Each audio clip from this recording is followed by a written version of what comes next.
তোমাদের চিন্তার কথা আমি বুঝতে পারি মা। শেষ পর্যন্ত সান্যাল মশাইয়ের মুখেও গণনার কথা। বাবা মুখে যাই বলুক, মনে মনে বিমানের একটা ছেলে হোক, সেটা তো উনিও চান। সে তো বটেই মা। ফোনে আপনার সঙ্গে কথা বলার পরই আমি ওনাকে বলেছিলাম আপনার আসবার কথা, আপনার জন্যই অপেক্ষা করেছিলেন। বাবা, বৌমার তো আজ ডাক্তারি পরীক্ষাটা হবার কথা, ফয়সলা যা হবার সে তো আমরা আজই জেনে যাব। বাবা, ডাক্তারি রিপোর্টে যদি জানা যায় যে শেষ পর্যন্ত মেয়ে হবে, তাহলে কি হবে বাবা? অত ভেবো না মা। তোমাদের কথা চিন্তা করে আমি গণনা কর্মটি সব শেষ করে এসেছি। যা হবে মা তা ভালোই হবে। তবে আবার আবার তবে কেন বাবা? দেখো, একটা ছোট্ট বাধা আছে। মানে শনি কুপিত হয়েছে। ওই পুত্র যজ্ঞের দিন বৌমার কার্য তো ঠিক মঙ্গলময় ছিল না। যা হবার তা তো হয়ে গিয়েছে বাবা। এখন যদি তার জন্য ডাক্তারি রিপোর্টটা বদলে যায় তাহলে যে মহা অনর্থ হয়ে যাবে বাবা। আমি যে নাতি নাতি করে পাগল পাড়া হয়ে আছি। না না না, তার জন্য তুমি ভেবো না মা। তোমাদের ভালো করবার জন্য কাল আমি সারা দিন ধরে শান্তি যজ্ঞ করেছি, এবং বৌমার জন্য আমি একটি এই রক্ষা কবচ তৈরি করেছি। রক্ষা কবচ? হ্যাঁ মা, রক্ষা কবচ। এটি বৌমাকে ধারণ করতে হবে। তবে শুধু ধারণ করলেই হবে না মা, শুদ্ধ মনে এটাকে পরে রাখতে হবে। তাহলেই কুপিত দেব প্রসন্ন হবেন এবং যা চাও তাই পাবে। তাহলে ডাক্তারি রিপোর্টে নাতির খবরই আসবে বাবা? জয় গুরুদেব। কিন্তু একটা কিন্তু আছে মা। আবার কিন্তু? মানে এই বৌমার জন্য এই কবচটাকে তো শোধন করতে হবে। তার জন্য কিছু অর্থ ব্যয়ের প্রয়োজন আছে। হ্যাঁ বাবা, তাতে কিরম কি হতে পারে? একটি গর্ভিণী গাই দান করতে হবে। সেটা কি তোমার পক্ষে সম্ভব? যদি সম্ভব না হয় তাহলে তার মূল্য স্বরূপ 1000-5 টাকা ধরে দিও। এ আর কি এমন কথা বাবা? ব্যাস ব্যাস, তাহলে তো হয়েই গেল। নাও ধর। মাদুলিতে কাজ হবে তো বাবা?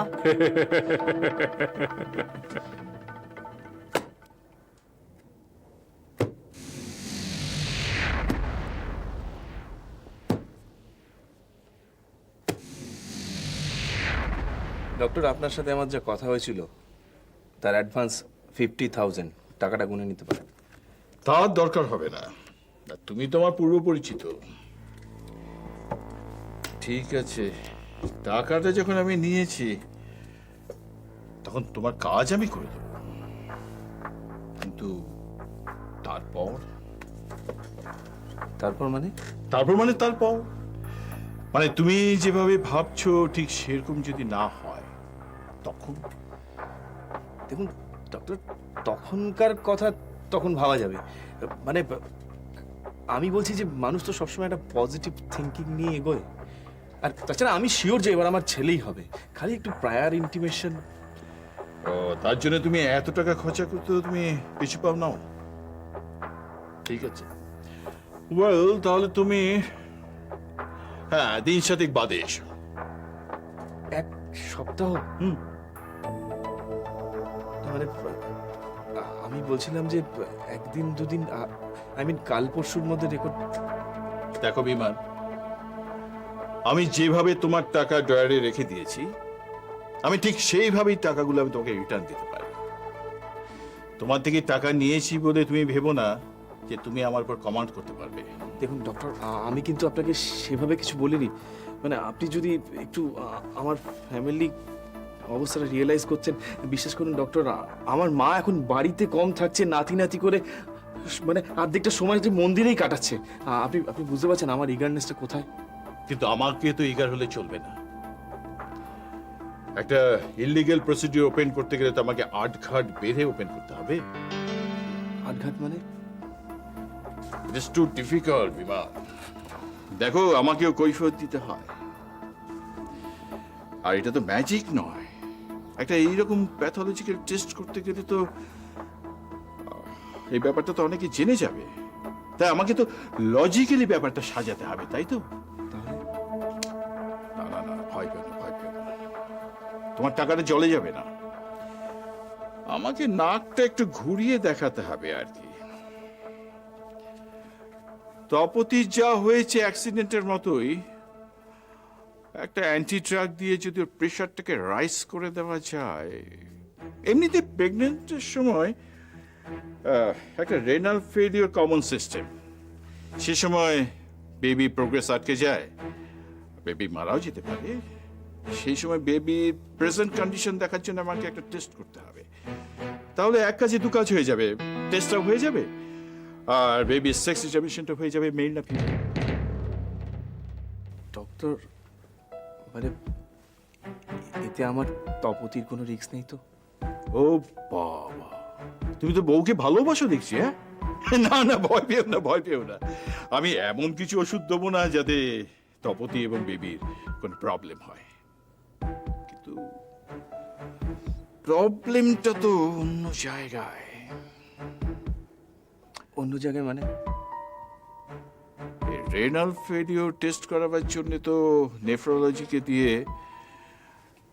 রেকমেন্ড করাতে হবে, কিন্তু নেফ্রোলজি ডিপার্টমেন্টে তো সবাই ধর্মপুত্র যুধিষ্ঠির। ধর্মপুত্র যুধিষ্ঠির মানে? মানে তুমি বুঝতে পারবে না। কি ব্যাপার সোনালি? স্যার 32 নম্বর পেশেন্টের ব্রিদিং ট্রাবল হচ্ছে। ও ঠিক আছে, আমি 32 নম্বর পেশেন্টে দেখছি। তুমি একটা কাজ করো তো, তুমি নেফ্রোলজি ডিপার্টমেন্টে গিয়ে দেখো এখন কোন ডাক্তার আছে। খবরটা কিন্তু আমার এক্ষুনি চাই। নেফ্রোলজি? হ্যাঁ হ্যাঁ। নেফ্রোলজি কেন স্যার? তুমি কি আমার কাছে এক্সপ্লেনেশন কল করছো নাকি? No no sir, I am sorry, আমি এক্ষুনি দেখছি।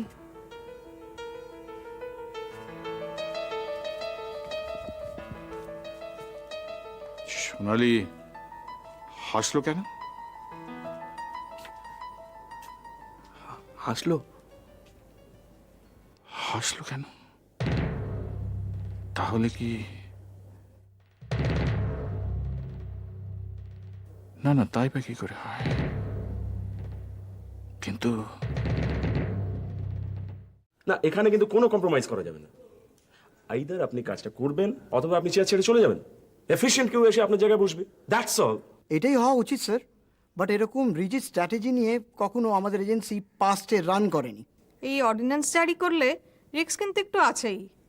ওহো, রিস্ক আছে আমি জানি, একটু না অনেকটা রিস্ক আছে, 100% রিস্ক আছে। কিন্তু বছরের পর বছর যদি আমাদের কোম্পানির টার্নওভার একটু একটু করে এরকম কমে যেতে থাকে তাহলে তো একদিন শূন্য হয়ে যাবে। তো সেটা তো সবচাইতে বড় রিস্ক, তাই না? কালকে যদি এমডি এসে জিজ্ঞেস করেন কি ব্যাপার, তখন কি কৈফিয়ত দেবেন আপনারা? ওয়েল স্যার, বেড়ালে গলায় ঘন্টাটা বাঁধবে কে? কে বলবে ওদের কাজ করো না ইস্তফা দাও? ঠিক আছে, আপনি একটা ওপেন মিটিং কল করুন, আমি সবাইকে বোঝাবো। দেখুন, সমস্যাটা কিন্তু আমাদের প্রত্যেকের। এই অ্যাডভার্টাইজিং এজেন্সিটা যদি টিকে থাকে তাহলে আমরা সবাই টিকে থাকবো, তাই না? আপনি একটা মিটিং কল করুন, আমি দেখছি।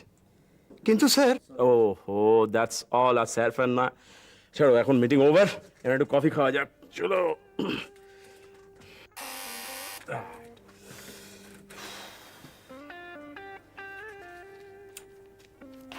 হ্যাঁ, এই তো বংশীদা, এই শোনো, সকলের জন্য আরে কি ব্যাপার, মিষ্টি? আগে ওই অফিসে আসার আগে নাক সুইচ থেকে কিনেছিলাম, বাইরে সকলের খাওয়া হয়ে গেছে, আপনারাই শুধু বাকি আছেন। মানে মিটিং হচ্ছিল বলে আমি আর ঘরের মধ্যে ঢুকিনি। না না, আমি বুঝতে পারছি না হঠাৎ মিষ্টিটা কেন। আমরা তো কফি খাওয়া ভাবছিলাম, তাই তো? মিষ্টি বলেছিলেন নাকি আপনারা? সে কফি না আমি দিচ্ছি, কিন্তু তার আগে যদি একটু মিষ্টি মুখ করেন তাহলে আমার বড্ড ভালো লাগবে। আচ্ছা, কিন্তু হঠাৎ তোমার তো মিষ্টি খাওয়ানোর শখ হলো কেন? হ্যাঁ, কি ব্যাপার? কি ব্যাপার? ফার্স্ট প্রাইজ পেয়েছো না? বাম্পা প্রাইজ পেয়েছি। তাই নাকি? আমার ছেলে শ্যামল ডাক্তারিতে চান্স পেয়েছে। মানে তোমার বড় ছেলে, তাই তো? আগে আজ সকালেই ভর্তি করে দিয়ে এলুম, সেই জন্যই তো হাফ ডে নিয়েছিল। রাইট রাইট, তুমি বলেছিলে ও জয়েন্ট দিয়েছিল তো। হ্যাঁ, ভেরি গুড। তোমার ছেলে আরে ডাক্তার, ডাক্তারের বাবা। আমি তো মিষ্টি খাওয়াই, দাও মিষ্টি খাওয়াই। দাঁড়া দাঁড়া দাঁড়া, নাক সুইচ। আচ্ছা, দেখি না, গুড। বাহ, তোমার ডাক্তার বাবা।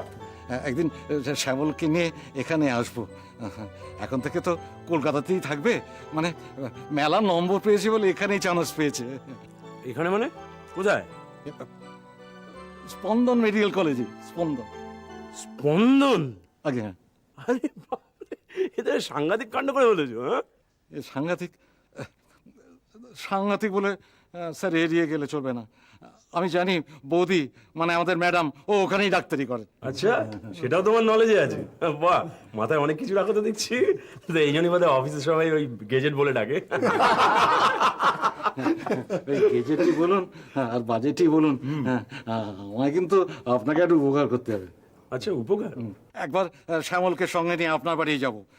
আপনি বৌদি মানে আমাদের ম্যাডামের সঙ্গে একবার সাক্ষাৎ করিয়ে দেবেন। মুশকিল হচ্ছে ম্যাডামের সঙ্গে সাক্ষাতের দিনক্ষণ আমারই তো ঠিক থাকে না। এদিকে তো আবার মিষ্টিটাও খেয়ে ফেললাম। এখন তোমাকে না করি কি করে বলো তো? তাহলে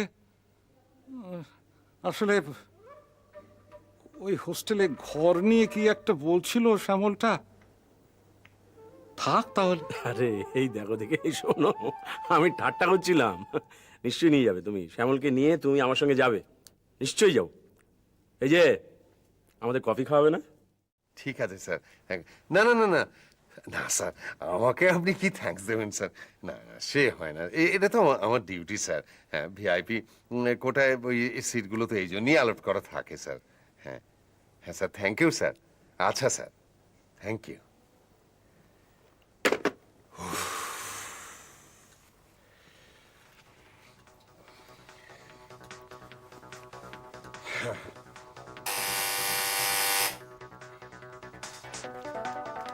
স্যার, ও শোনো, যত সুইপার আছে এক্ষুনি মেল অর্ডার লাগিয়ে দাও। হ্যাঁ, বলো আমার অর্ডার 2 ঘন্টার মধ্যে ফিনাইল দিয়ে মেল অর্ডারটাকে ধুয়ে একদম মুছে সাফ করে দাও। বেডপ্যান টেডপ্যান যা আছে সমস্ত কিছু হটিয়ে দেবে, বুঝতে পেরেছো? আর শোনো, ওই মেল ওয়ার্ডে যে অন ডিউটি নার্স রয়েছে তাকে বলো আমার সাথে দেখা করতে, ঠিক আছে? আরে শোনো শোনো শোনো শোনো, নেফ্রোলজি ডিপার্টমেন্টে অন ডিউটি যে হাউস সার্জন রয়েছে তাকেও বলো আমার সাথে দেখা করতে, বুঝলে? যাও, আমার আর কিছু বলার নেই, যাও। আচ্ছা স্যার। ইডিয়েট।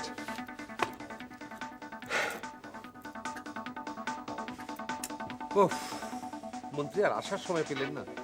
একা এত দিক সামলাই কি করে এত শর্ট টাইমে? হ্যাঁ, তবে কোথাও তো কিছু ময়লা টয়লা কিছু পড়ে থাকলে একবারে সিএমও কে দিয়ে চার্জশিট ধরিয়ে দেবেন।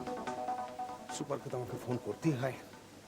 আর তো আবার ম্যারেজ অ্যানিভার্সারি, একদম নিকুচি করেছে ম্যারেজ অ্যানিভার্সারি।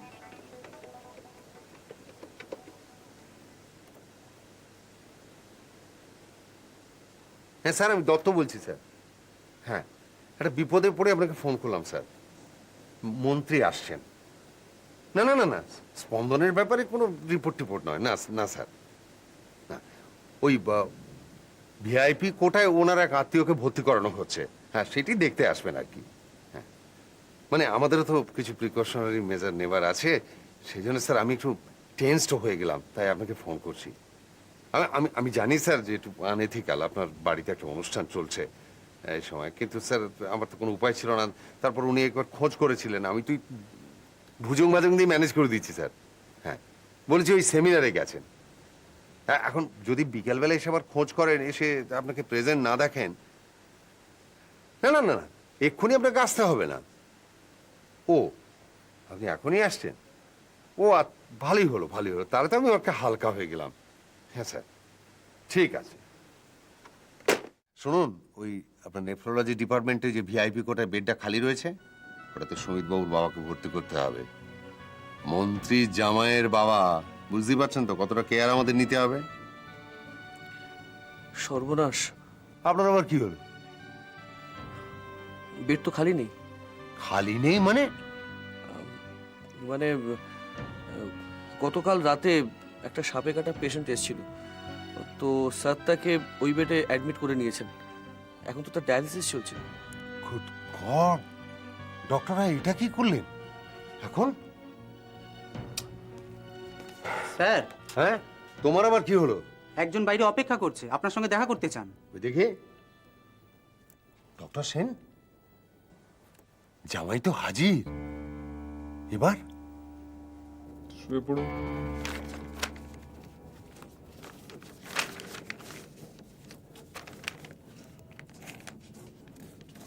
বমি পায়?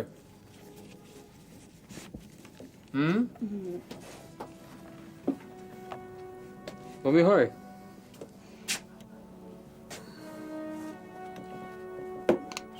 সারাদিনে কত জল খাওয়া হয়?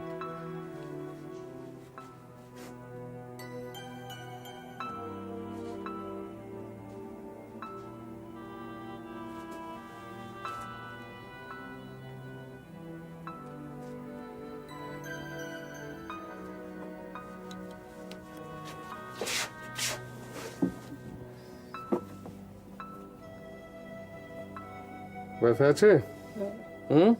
ব্যথা আছে। দেখি একটুখানি, দেখি উঠে বসুন তো ভাই। এখানে ব্যথা আছে? এখানে লাগে? এখানে লাগছে না? হ্যাঁ, ঠিক আছে। আপনার কি হয়? আচ্ছা, ঠিক আছে, আমাদের দেখা হয়ে গেছে। আপনি ওকে একটু বাইরে রেখে একটু ভিতরে আসুন। আচ্ছা।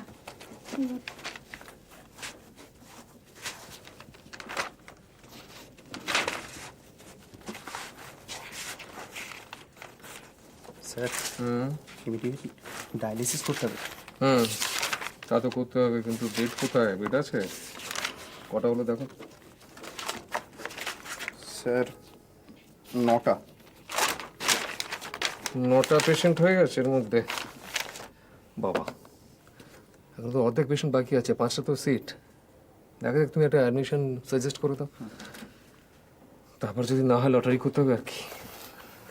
লটারি করবেন স্যার? আর কি করবে সব জায়গায়। হ্যাঁ, আসুন, বসুন।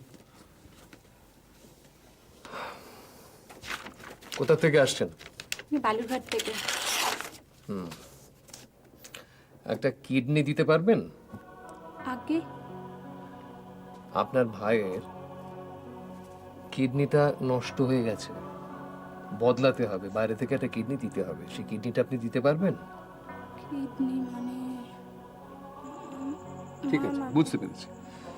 বাড়িতে যান, ধীরে সুস্থে চিন্তা করুন। আগামী শুক্রবার দিন এখানে আর একটা কার্ড করিয়ে এখানে এসে আমাকে বলে যাবেন, ঠিক আছে? যদি ব্যবস্থা হয় তাহলে আমরা এখানে অপারেশন করব। আর যতক্ষণ না ব্যবস্থা হচ্ছে ততক্ষণ ডায়ালিসিস করাতে হবে। সেটা আপনার বাড়ির কাছাকাছি, মানে বালুরঘাটের সরকারি হাসপাতালে ভর্তি করিয়ে ডায়ালিসিসটা করাবেন, আমি লিখে দিচ্ছি, ঠিক আছে? এখানে ভর্তি করা যাবে না? যাবে।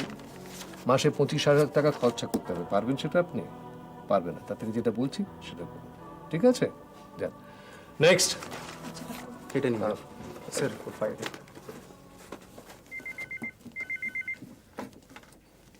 হ্যাঁ, গোড়াচাঁদ হালদার। গোড়াচাঁদ হালদার। কেন ইঞ্জেকশন পুশ করা হয়নি? আচ্ছা, ঠিক আছে, ঠিক আছে, আমি আসছি, ঠিক করে আসছি। হ্যাঁ, ঠিক আছে, একটুখানি দেখো, তুমি আসছি। হ্যাঁ, ঠিক আছে। ডাক্তারবাবু, ওই বলছিলাম যে বিমলা সাপুই। হ্যাঁ, কি দেখাবেন? এসো এসো এসো। হ্যাঁ, বিমলা। হ্যাঁ, দেখাবেন তো আপনারা এখানে? না, আপনি ওকে চিনতে পারছেন না? বেশ কিছুদিন আগে আপনার এখানে ওই কিডনি অপারেশন করেছিল। মুখটা চেনা চেনা লাগছে। পূর্ণিয়ার মেয়ে কি? হ্যাঁ হ্যাঁ, পূর্ণিয়ার। আচ্ছা আচ্ছা আচ্ছা আচ্ছা। হ্যাঁ, কি কি কোনো সমস্যা হয়েছে তোমার? না, সমস্যা মানে ওর ছেলে হয়েছে আর কি। মানে আপনি না থাকলে তো ওর জীবনটাও ফিরে পেত না, ওর ছেলেও হতো না। আচ্ছা আচ্ছা। তাই আপনি একটু আপনার হাতটা একটু ওর মাথায় রাখুন। বিমলার খুব ইচ্ছে যে একটু আপনি হাতটা রাখেন আর কি। ঠিক আছে। কি আসলে এই কি হলো কি হলো? ঠিক আছে ঠিক আছে ঠিক আছে। না, আপনি কি ভাই? না, মানে একটা কিডনি নেই বলে ওর স্বামী তো ওকে আর ঘরে নিল না, ওকে তাড়িয়ে দিল। হ্যাঁ, তাই আমি এই কিছুদিন হলো ওকে বিয়ে করেছি আর কি। বিমলা খুব ইচ্ছে যে আপনার সঙ্গে একবার দেখা করবে, তাই নিয়ে এলাম।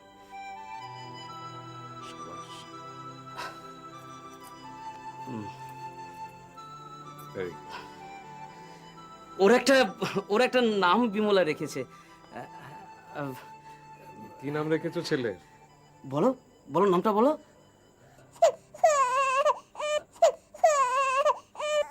নক্ষত্র।